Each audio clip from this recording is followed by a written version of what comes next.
Hola amigos de Amor por el Voleibol, hoy tengo de nuevo la alegría gigante de conversar con un jugador legendario.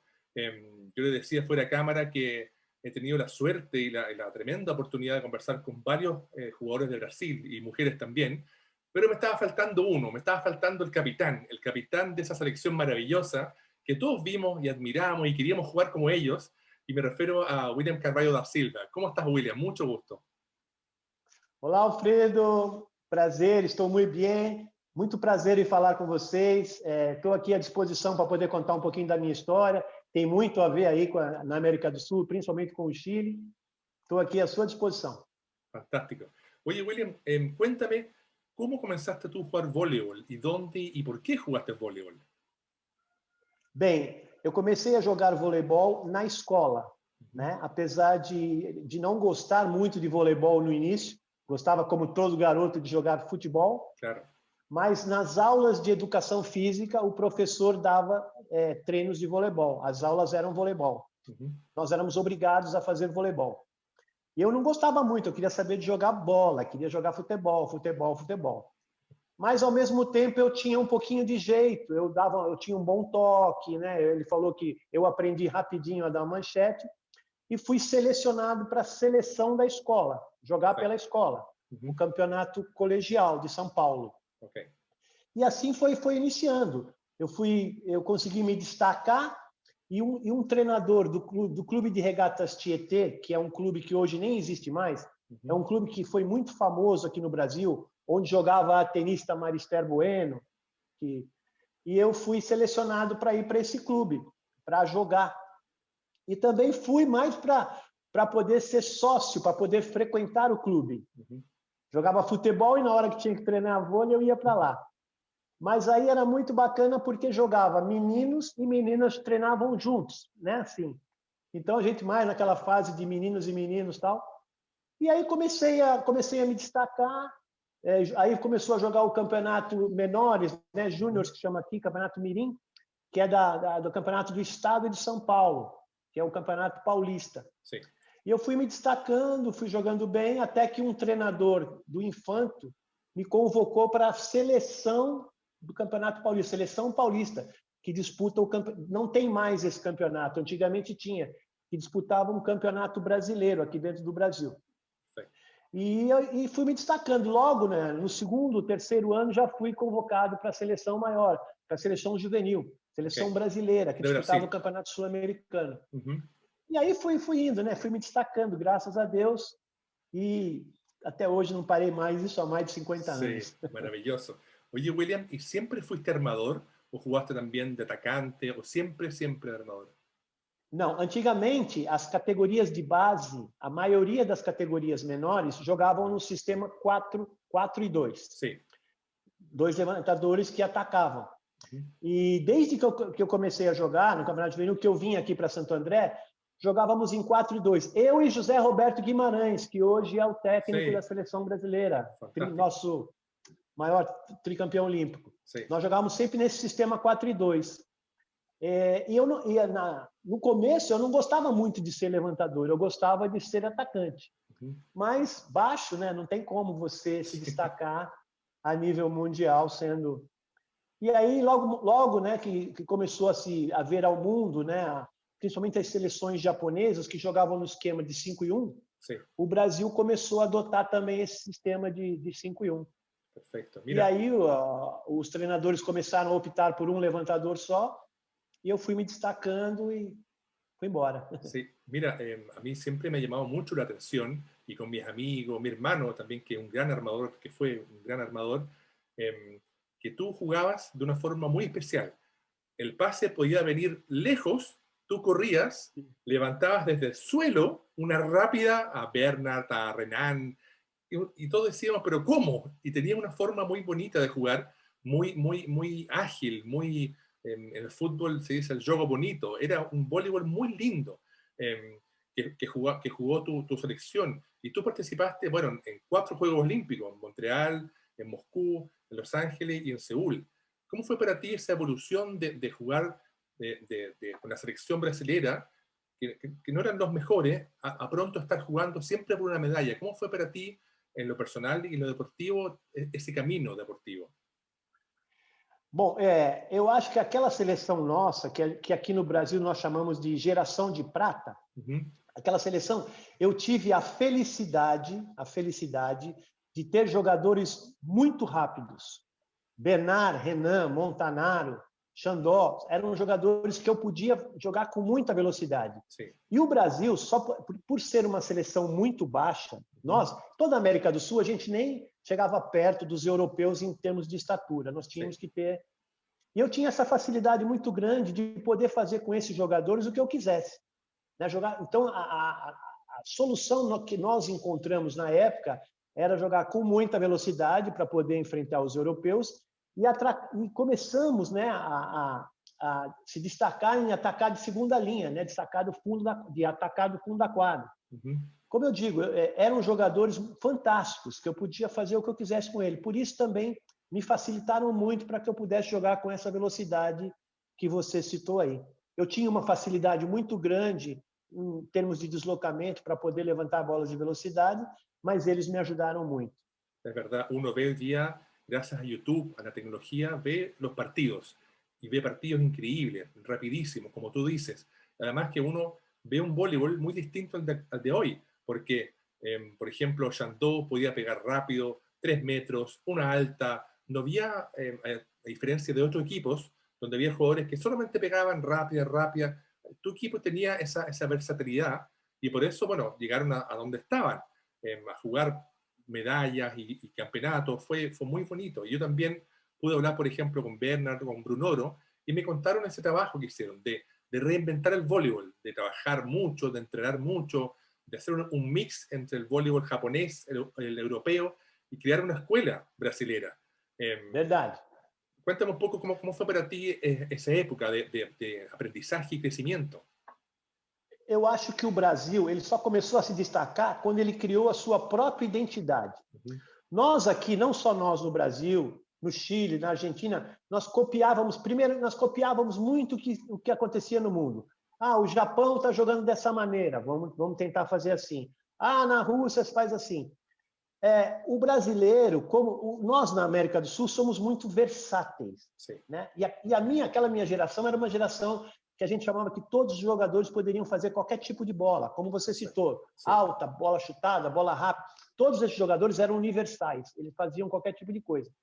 Eu acho que o Brasil ele só começou a se destacar quando criou a sua própria identidade, ou seja, nós pegamos um pouquinho do que tinha o voleibol asiático, essa parte defensiva, essa parte mais ágil, de jogar com velocidade, e como nós não tínhamos a altura para poder ter um bloqueio tão alto, como eram os europeus, a gente trabalhou muito a nossa condição física para atacar, para sacar muito forte, sacar viagem. Nós começamos a inventar o saque-viagem, sacar de uma maneira diferente e criar esse tipo de jogadas com esses jogadores que eram fantásticos, para fugir desse bloqueio que era muito alto na época para nós. Verdade. Mas eu sempre digo isso, graças a esses jogadores universais que a gente tinha, né? Que eu podia realmente fazer o que eu quisesse com eles. A gente, nos treinamentos, a gente ficava inventando muito, Alfredo. Antes de começar os treinos, a gente jogava muita dupla, jogava muitas brincadeiras dentro da linha dos 3 metros e ficava inventando. E conseguimos, o Bebeto de Freitas e o Brunoro, eles viam muito a gente fazendo isso nos treinamentos, eles falavam, por que a gente não... Por que vocês não fazem isso no treino? A gente pode tentar esse tipo de... quer fazer essa jogada assim, jogada de 2 tempos, que hoje em dia elas já não teriam mais tanto sucesso como teve naquela época. Devido à estatura dos jogadores hoje, você não conseguiria mais fazer. Mas, para a época, foi fundamental para a evolução do voleibol brasileiro. Exacto. Y también tú mencionaste que usted o tú, creo con Montanaro o Renan, inventaron prácticamente el saque viaje. En Chile se dice saque de salto, saque de potencia. ¿Por qué se le ocurrió sacar así? ¿Porque todo el mundo sacaba tenis o japonés, así de asiático? ¿Por qué ustedes inventaron esse saque? Mais uma vez eu vou citar. Antes de começar os treinos, a gente jogava muita dupla, 2 contra 2. Ficava brincando de dupla.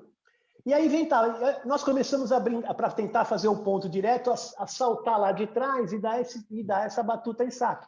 Batuta em salto, como a gente chama em Itália, né? Saque saltando. E o Bebeto, vendo isso, ele falou, por que vocês não colocam isso na partida? Sim, Pô, podemos tentar? E aí começamos a nos aperfeiçoarmos e tentar sacar. Hoje em dia seria muito mais fácil, porque você pode saltar de qualquer lado da quadra, claro, y pega la né? Na malla, nossa época era sí, mais limitado, você só tinha aquela parte para você sacar. sí, Né? Tudo hoje em dia seria um pouquinho mais fácil. E você sabe, Alfredo, que eu, em 1978, quando o Brasil começou a se destacar, eu fui jogar na Itália. sí. E cheguei na Itália, num jogo, eu peguei e dei o saque viagem. E o meu treinador, como é que era o nome dele? Daqui a pouco eu lembro o nome dele. Ele chegou e falou para mim, ei, Willy, sei pazzo, você é maluco de eu dar esse saque? Eu falei, não, no Brasil eu dou esse saque. Não, sei pazzo, esse saque não. Eu falei, ok, não dei mais esse saque. Tudo bem. E o jogador, e a gente continuava brincando, e eu brincando de dupla lá, eu destruía os caras nesse saque viagem com dupla. E o treinador começou a olhar isso. Um dia nós estamos perdendo um jogo lá, o treinador chega para mim e fala assim, ei, Willy, batuta em salto. Eu falei, não, eu sou no pazzo, eu sou louco, não vou dar. Aí ele ficou louco, mas eu não dei o saque. Pô, ele não queria que eu desse esse saque. E depois o saque foi se tornando, né, essa loucura Sí. que é hoje em dia. Hoy día el Os saque caras hoje em dia, um sí, time que consegue estar bem no dia ganha o jogo, porque realmente total. faz a diferença. Exacto, hoy día el saque con salto, viaje, el saque fundamental. Y además, como tú comentas, antes era muy difícil porque, bueno, tenías la zona y además te podían bloquear el saque. Era más difícil, Exato. era Teve muy uma fase difícil, que sim. claro. E com essa estratégia do Brasil que a gente conseguiu sobressair dos grandões. Sí, Mas aí os Estados Unidos, que criou, né, essa nova linha de recepção, como eles fazem, que sí, hoje em dia todo mundo joga com dois recepcionando, sí, não existia líbero na época, o central normalmente tinha que passar. Isso nós brasileiros, nós tínhamos os nossos centrais, Amaury, Fernandão, eram grandes passadores. sí, Hoje em dia o central ele nem treina mais passe, porque ele saca e sai para o líbero entrar. Mas nós dificultamos muito. Mas os Estados Unidos criou uma forma de anular isso e conseguiu nos anular na final da Olimpíada. es cierto. Y bueno, y como comentamos también fuera de cámara, tú jugaste una cantidad de campeonatos inmensos a nivel sudamericano. Creo que ganaron todos los sudamericanos, creo, panamericanos. Y bueno, y después fueron a jugar, obviamente, las finales, por ejemplo, en Argentina, 82, que también Sí. fue, ustedes jugaron un voleibol muy bonito, rápido, la escuela brasilera, y bueno, y se enfrentaron con los soviéticos, con el equipo de Sabin, Zaitsev, que tenían bloqueo, que era muy difícil de pasar, pero aún así, esa generación tuya ya estaba haciendo historia. Y recuerdo haber visto un video tuyo con Renan y con Montanaro, que ustedes contaron que ya en esa época en Brasil ustedes eran estrellas, que antes iba la familia a ver jugar voleibol y después ya ustedes llegaban, firman autógrafos, entrevistas, en televisión, se produjo una revolución. Cuéntame un poco cómo fue para ti esa revolución del voleibol que tú viviste y fuiste parte muy importante. Olha, foi realmente, na década de 80, foi uma loucura o que aconteceu com o voleibol brasileiro. E foi uma coisa assim da noite para o dia. E foi exatamente quando a gente voltou do que você citou, desse Mundial na Argentina, que a gente foi vice-campeão. Sim. Naquele mesmo ano, teve a Copa do Mundo, de 82, Sim. que o Brasil perdeu. E você sabe que no Brasil, na Argentina, no Chile, futebol, se você é segundo colocado e último, é a mesma coisa. Aqui a gente tem sempre que ganhar. E eles, apesar daquela seleção de 82, seleção brasileira de futebol, ser uma seleção fantástica, ela não ganhou. E nós, segundo os brasileiros na época, nós demonstramos raça, não sei o quê, tudo que o brasileiro queria. É incrível, a gente saiu do Brasil de uma maneira, quando a gente retornou, a gente já não conseguia sair do aeroporto, porque foi a primeira vez que foi passado ao vivo pela televisão, um canal aberto dentro do Brasil, um campeonato mundial de vôlei. E a gente foi muito bem no campeonato. O falecido, não sei se você conheceu, chegou Luciano do Vale, que era muito famoso. Incrível o que ele fez aqui pelo esporte e particularmente pelo vôlei. Sim. A gente até chamava ele de Luciano do Vôlei, por ser, né? Ele é assim. Sim, E aí virou uma loucura. Nós viramos ídolos da noite para o dia. As camisas dos times onde a gente jogava, de Pirelli, de Atlântica Boa Vista, esgotavam, era uma loucura. Só se jogava voleibol nas ruas, nas praças, nas escolas. Era uma loucura. A gente não conseguia mais. Viramos ídolos mesmo. E o Nussmann, né, que era o presidente na época, soube aproveitar muito bem todo esse boom desse voleibol. E depois, então, já me adiantando muito, criou-se um centro de treinamento. A gente culminou com a nossa medalha de prata, que era sim. o intuito da seleção brasileira era chegar numa final olímpica. A gente tinha a chance de ganhar, mas por outros fatores a gente perdeu a Olimpíada. Mas aí o voleibol aqui só foi crescendo, graças a Deus. Sí, sí, yo he visto muchas entrevistas o conversado con mucha gente, incluso, por ejemplo, hablé también con las jugadoras de Perú, que también obtuvieron plata en Seúl. Y hablábamos todo, y yo opino así, que plata no es perder, plata es ganar, porque no todo el mundo llega a una final olímpica, o sea, muy pocos llegan a una final olímpica, una final del Juego Olímpico, el campeonato más importante del voleibol.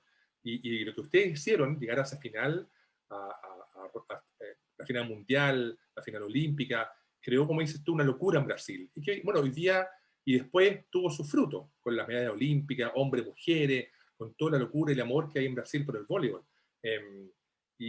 Bueno, y eso también fue gracias al equipo que tú jugaste, tú también, A minha geração. tu generación, y también tú tuviste después un tiempo jugando con gente más joven, con Carlao, Paulao, que era gente, Pampa, que llegaron después, también fantásticos jugadores.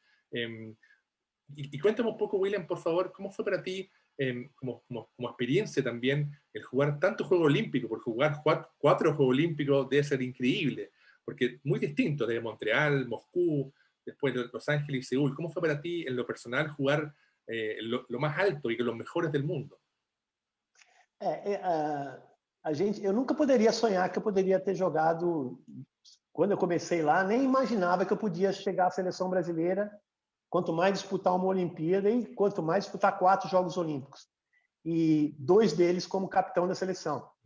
Então, para mim, foi tudo aquilo que eu sonhei, eu pude realizar. Talvez não tenha vencido a medalha de ouro, que teria sido o ápice, mas chegar a uma final olímpica e com as condições que a gente tinha em 1976 em Montreal, né? E a gente foi crescendo gradativamente, principalmente a partir de 80 com a famosa geração de prata. Sim. E eu ter participado toda essa evolução do voleibol brasileiro, para mim é fantástico. Eu pude viver lá atrás, né, com gerações fantásticas que estiveram junto comigo, Moreno, Bebeto de Freitas, que era o treinador, que antigamente o treinamento você treinava 3 vezes por semana para você ir para uma Olimpíada, se reunia um mês antes de começar um campeonato mundial no Rio de Janeiro e ia para... Às vezes você chegava lá em condições completamente adversas do que a gente ia encontrar. Então era muito difícil. Conseguimos pegar toda essa evolução do voleibol. E eu queria salientar, Alfredo, que a nossa geração de 1980 até 1984, que é o que a gente previu, que é o ciclo olímpico que a gente previa de ganhar uma medalha, a gente teve não só esses atletas fantásticos, como uma comissão técnica que era uma coisa incrível. Bebeto, Brunoro, Major Paulo e Jorjão, era uma comissão técnica fantástica, que estudaram o voleibol de uma tal maneira, estudaram o que poderia ser feito com a gente, porque antigamente todo mundo falava, vamos fazer assim porque lá faz assim. Vamos fazer desse jeito porque lá faz assim. E não é assim. Você tem que trabalhar conforme o grupo que você tem na mão. Sim. Aí você pode fazer, você idealiza um planejamento, né? Porque os ciclos olímpicos são diferentes. Sim. Os atletas são diferentes. Então eles souberam exatamente o que nós necessitávamos, o que eles poderiam fazer com esse grupo que ele tinha na mão, de que maneira poderia ser jogado o campeonato nacional aqui para poder colaborar com a seleção brasileira. E foi dando tudo certo, foi se encaixando tudo certo, os resultados começaram a vir. Com os resultados, você sabe que a gente não faz nada se não tiver patrocínio, se a gente não tiver condições. Foram dando condições para que a gente pudesse viver do voleibol, pudesse trabalhar mais 2 vezes por dia, treinamentos 2 vezes por dia, poder concentrações de 2, 3 meses. um campeonato incrível dentro do Brasil e o resultado vem. Você planejando direitinho, o resultado vem. Es muy importante. Yo recuerdo haber visto, como mencionabas tú, el tema del merchandising. Yo fui a Sao Paulo en el 86, a un sudamericano, y todos queríamos comprar las camisetas, las remeras de Pirelli, porque las vendían, y todo el mundo quería jugar con Pirelli, con las camisetas, las zapatillas, la rodillera, porque era parte de una magia que existía en Brasil. Y también tu generación de plata, como tú mencionas, tuvo un trabajo muy, muy inteligente, muy bien preparado. Además, también, como dices tú, tuvieron ciertos pics muy importantes, por ejemplo, el partido en el Maracaná o el Mundialito, que fueron impresionantes. O sea, yo hablaba, por ejemplo, con rusos, con Sabin, Panchenko, Sorokolet, y ellos no se imaginaban jugar en una cancha de fútbol gigante bajo la lluvia y casi 100.000 personas y jugando voleibol. Era increíble. ¿Cómo fue para ti también jugar y participar en esos eventos tan importantes? Sem palavras para poder passar para você o que foi esse momento, o que a gente sentiu nesse momento. Tudo aconteceu porque, como a gente estava falando na pergunta anterior, virou uma febre, né, de se jogar voleibol no Brasil. Os ginásios de Maracanãzinho, Mineirinho, Ibirapuera em São Paulo, cabem 15.000, 16.000 pessoas. Sim. E era um público que qualquer jogo que nós fizéssemos, ou fosse de Pirelli, ou fosse de seleção, era abarrotado. Não tinha mais, ficava 2.000, 3.000 pessoas para fora. Então, quando nós fomos jogar esse campeonato, o Mundialito no Maracanã, que nós fizemos a final, o Mundialito, que hoje é a Liga Mundial, né? Que nós fizemos a final com a Rússia e ganhamos. Sim. Eu lembro que foi uma das maiores experiências da minha vida. Por quê?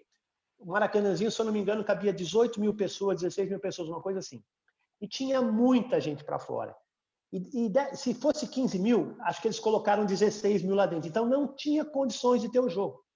Então, os bombeiros, o pessoal, a polícia, não ia deixar ter o jogo. Porque estava aquela loucura e o pessoal jogando garrafas de água na quadra antes de começar. Sim. E o Luzman, nós estávamos no vestiário, e ele chegou para mim e falou assim: William, você vai entrar lá, nós colocamos um microfone no centro do... Você vai entrar lá e vai pedir para a torcida não fazer barulho, não jogar coisas, porque senão não vai ter o jogo. Eu falei: ô Luzman, eu não vou entrar, você tá louco? Eu vou entrar lá, os caras vão me jogar garrafa d'água em mim. Eu falei: não, você vai, puseram uma mesa lá. Bom, eu vou. O maluco aqui sempre vai, né? Aí, o Maracanãzinho antigo, não sei se você chegou a conhecer o Maracanãzinho antigo. Por imagem, que por fotos, sim. Você vinha do túnel para entrar na quadra, diferente de como é hoje, a Arena Olímpica é diferente. Sim. Você vinha de baixo assim e entrava na quadra. Quando eu apontei, eles achavam que era a seleção que estava entrando, então foi aquela loucura, né? Começa a jogar tudo e caminho, só eu vou caminhando até o meio da quadra, rezando para o que será que eu vou falar lá. Muito engraçado. Cheguei lá, subi na mesa e fiz assim mesmo. Galera, Alfredo, foi uma das maiores emoções da minha vida, chega a arrepiar. Aquilo que ele fez assim, ó. Incrível. Silêncio total, ninguém falou mais nada. Aí eu me senti um gigante, falei: nossa, consegui, né? Aí falei: olha aí, pessoal, os bombeiros falaram com a gente que se tiver essa bagunça, eu nem lembro o que eu falei, mas foi mais ou menos assim: se tiver, vocês não podem jogar nada na quadra, senão o jogo não vai acontecer, pode esperar que a gente vai ganhar. Eu falei: nós vamos ganhar, nós vamos fazer tudo para ganhar, mas não precisamos disso, tal, uma coisa assim. Eu fui aplaudido, o jogo aconteceu, não teve um incidente, tinha mais gente do que cabia, não teve um incidente, nada, nem gente indo para a enfermaria, essas coisas de desmaiar, nada. Sim. Foi uma das maiores. Eu sou paulista, sim, né? Uhum. O Maracanãzinho é no Rio de Janeiro. E sempre teve uma rivalidade muito grande, Pirelli e Atlântica Boa Vista, sim, São Paulo e Rio de Janeiro. Mas eu sempre fui muito bem, os cariocas sempre gostaram muito de mim, eu sempre era aplaudido. Nesse dia eu me senti, foi como você ganhar uma medalha mesmo, foi uma coisa incrível, né? De você conseguir, como capitão, conseguir falar e parar, foi uma emoção. né? E por isso que aconteceu esse jogo no Maracanã. Claro. Por isso que eu estou te falando disso. O Luciano do Vale viu, visionário como era, viu essa loucura que era o voleibol, e todo mundo daqui, principalmente o pessoal do futebol, falava, não, o público de vocês é para 18 mil pessoas. Aí nós mesmos duvidamos quando o Luciano do Vale quis fazer esse jogo no Maracanã, que cabia 100 e poucas mil pessoas. Nós falamos, nosso público é 20 mil pessoas, se for. Vai ficar um negocinho assim, não vai aparecer nada numa... Cara, com chuva, aquilo lotado, foi sensacional. Increíble, increíble. No, fue mágico.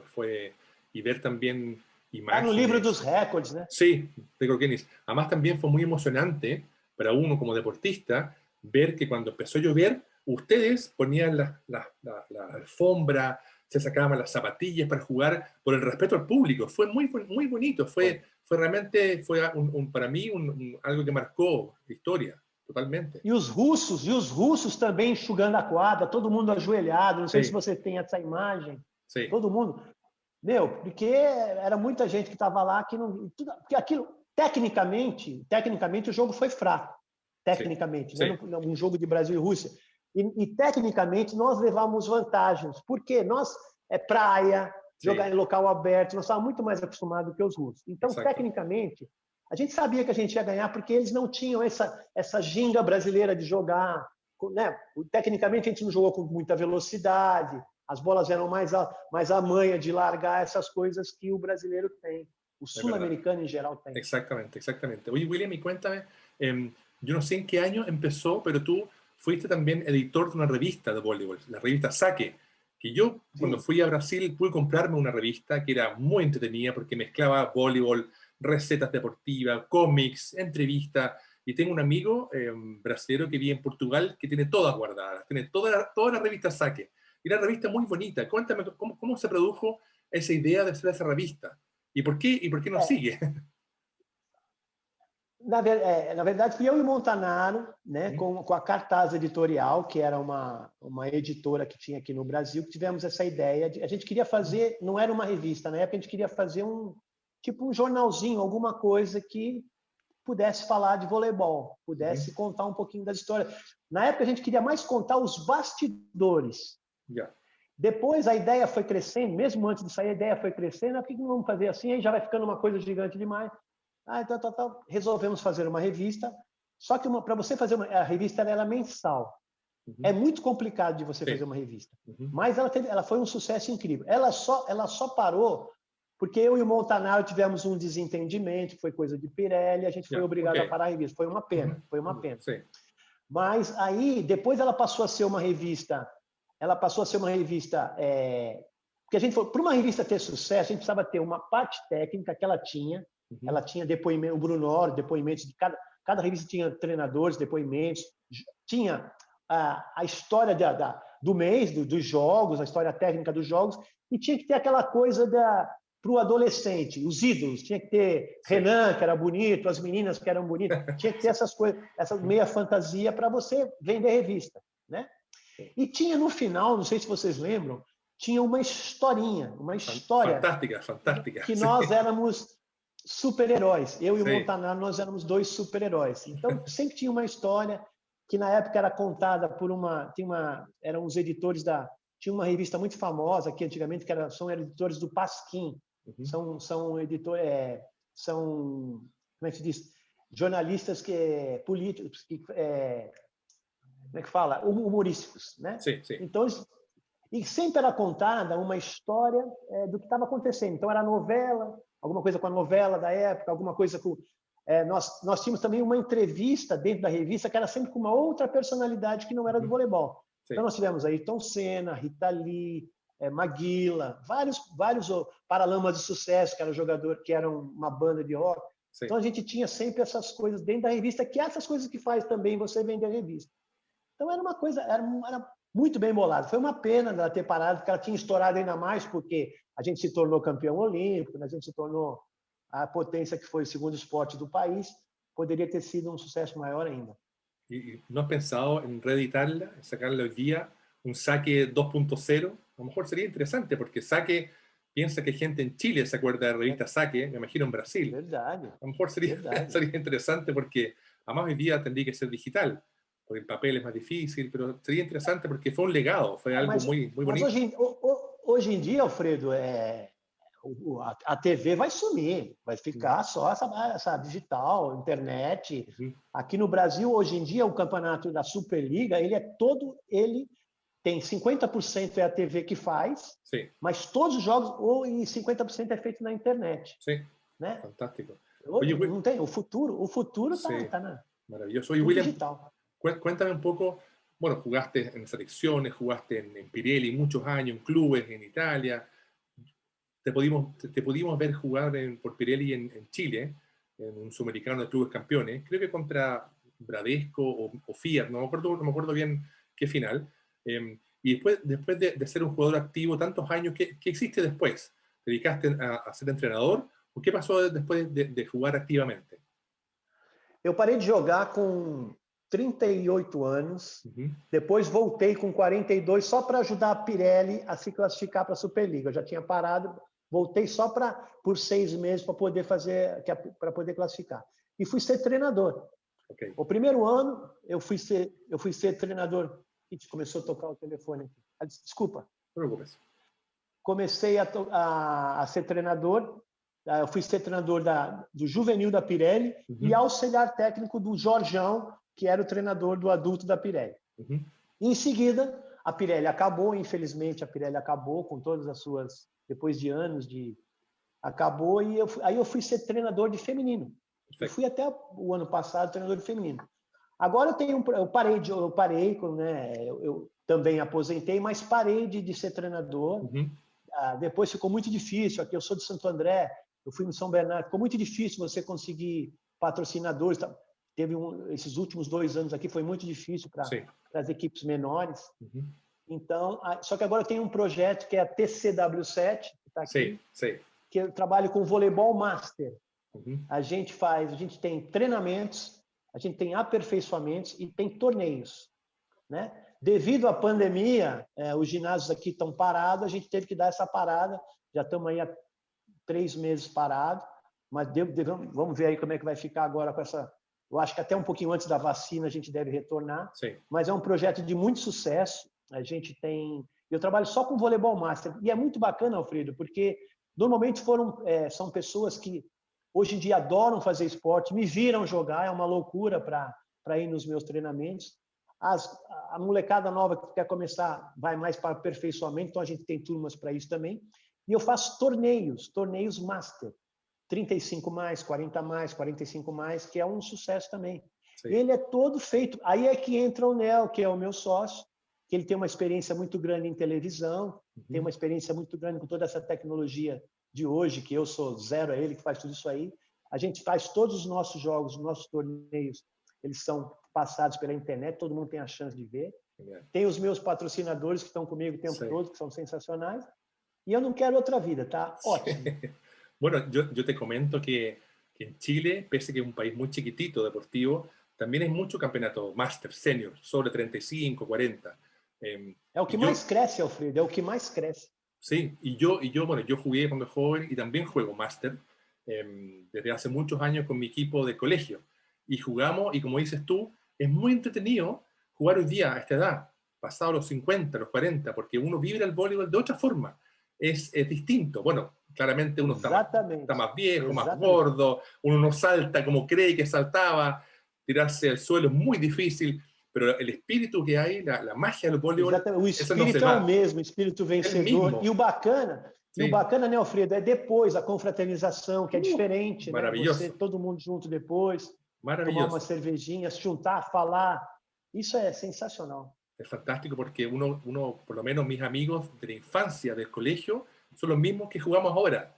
Ya con algunas enfermedades, sin pelo, pero nos reímos igual, nos conocemos toda la vida y como dices tú, después después del partido hay cerveza, hay compartida, amistad. Es muy lindo. Y yo vi tu página del TCW7 y es maravilloso la cantidad de equipos, la gente jugando, disfrutando.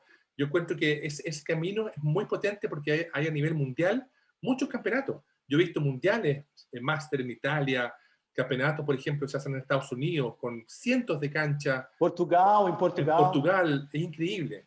É muy, muy Você bonito. sabe que um dos maiores torneios que tem o de Saquarema, que é o da seleção brasileira, que é o da CBV que tem lá no Rio de Janeiro, mas tem um campeonato, eu jogo o Master também, só para uma equipe de só amigos meus que são um campeonato, um time de Jundiaí.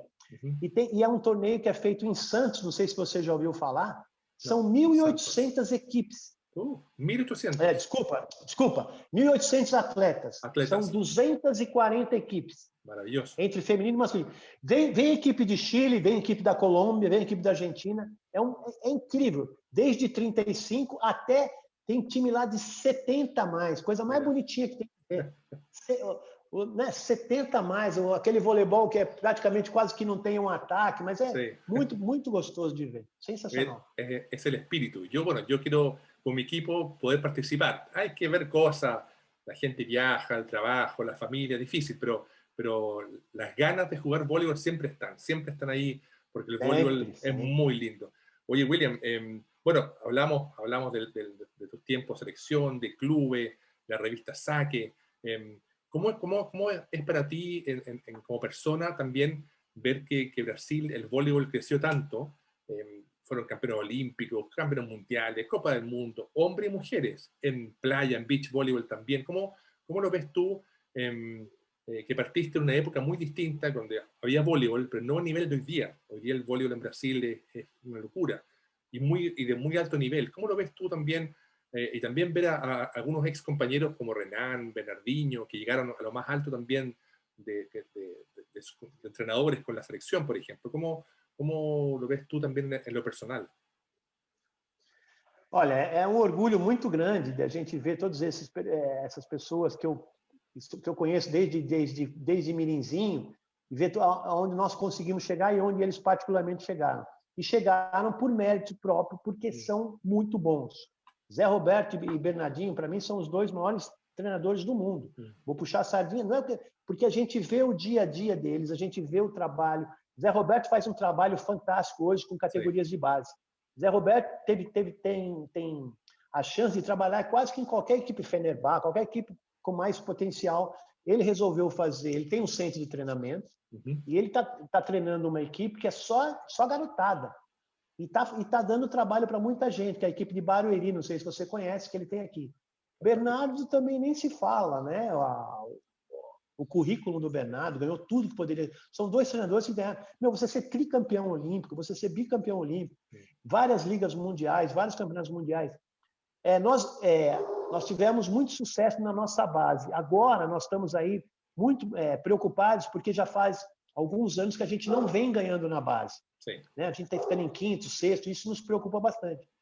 Mas teve uma eleição, nesse final de semana teve eleição, e você vê como cresceu o voleibol. Teve uma eleição aqui para a Confederação Brasileira, foi domingo passado, virou uma loucura isso aqui. Vários olímpicos fizeram uma chapa, como o Sérgio Escadinha, como o Maurício, para concorrer com a situação, e quase venceram. Dizem até que venceram, tal, mas, enfim, para você ver a loucura que ficou sendo, as federações todas, uma briga incrível para um crescimento muito grande. Só que existe hoje uma preocupação muito grande com as nossas categorias de base. Eu acredito que a gente vai demorar mais uns 2 ou 3 anos para a gente chegar novamente no patamar que a gente estava lá atrás. Nós temos uma seleção muito boa para olímpica, né, para feminino e masculino. Sim. Eu acho que é muito difícil você ganhar uma Olimpíada hoje, porque você tem, tanto no feminino quanto no masculino, 5, 6 seleções, com certeza, que podem ganhar a Olimpíada. Sim. Até mais. Sim. No feminino, acho que até mais. Então, a gente pode ser primeiro, como pode ser quinto, sexto, porque não vai ser demais. Mas eu me preocupava muito as categorias de base, mas já tá se correndo muito atrás para isso. Eu acredito que mais uns 2, 3 anos a gente está começando, já está trabalhando muito ali no sub-15, no sub-17. Acredito que daqui uns anos a gente tem material humano para a gente chegar e poder sustentar as equipes brasileiras aqui, para a gente não precisar ir embora. Está todo mundo indo embora né? A situação dentro aqui do esportivo aqui no nosso país está meio complicada, mas a gente está se virando bem, graças a Deus. Bueno, eso esperamos todos, que ojalá pronto salgamos de este mal momento histórico con la pandemia, que ha sido muy difícil para todos y en todo aspecto, de salud, de trabajo, de planificación deportiva, bueno, todo. Pero yo tengo mucha esperanza que esto algún día se resuelva. Bueno, quiero ir un poco cerrando la conversación, pero nuevamente agradecerte porque la verdad que para mí es un honor poder entrevistar al capitán, legendario capitán William. em, Te pude ver jugar en Chile, en los videos, y está tan lindo el juego que ustedes hacían, ese juego rápido, ágil, inteligente, como usted dice, con raza, y con esa pasión que el voleibol se demuestra. Yo también he podido entrevistar a muchos jugadores, grandes jugadores de otros países, y todos me comentan que la escuela de Brasil, la escuela brasilera, era digna de admirar de todo el mundo. Siempre la hemos admirado porque es muy buena, y también mezcla eso de la calidad con la pasión, ¿verdad? Y la pasión brasilera es increíble. Así que un poco quería agradecerte, William, por este tiempo de conversación. Sigamos en contacto, me interesa mucho lo que haces tú hoy día en Masters, como exjugador y jugador máster que soy, que me encantaría jugar Que allá, qué sé idade yo. tem? Que idade você está? 50, tengo 50. Eita, você é novinho, é novinho. Así que nada, te quiero mandarte un gran abrazo, desearte mucha salud a ti y a tu familia, que sigas con tu proyecto maravilloso, bueno, y que sigamos en contacto a través de internet y de esta posibilidad. Claro, Agradecer a Neo claro. también por el contacto y nada, y seguir Claro. amando el voleibol. Muito obrigado, eu agradeço. Foi muito gostoso, muito legal esse papo, né? Não foi nenhuma entrevista, foi um papo Sí. muito descontraído, muito bacana o jeito como você leva a entrevista. Sucesso aí e com certeza vamos ficar em contato, sim, tudo que você precisar aqui da gente, tá? Estamos à disposição de você. Você tem aí os nossos contatos, o Nel. Sí. Com certeza vamos colocar isso aqui nas nossas redes sociais, vamos divulgar bastante. Alfredo, conte com a gente sempre que precisar. Te desejo a mesma coisa a você, toda a sua família e o nosso querido voleibol. Fantástico. Un gran abrazo, William.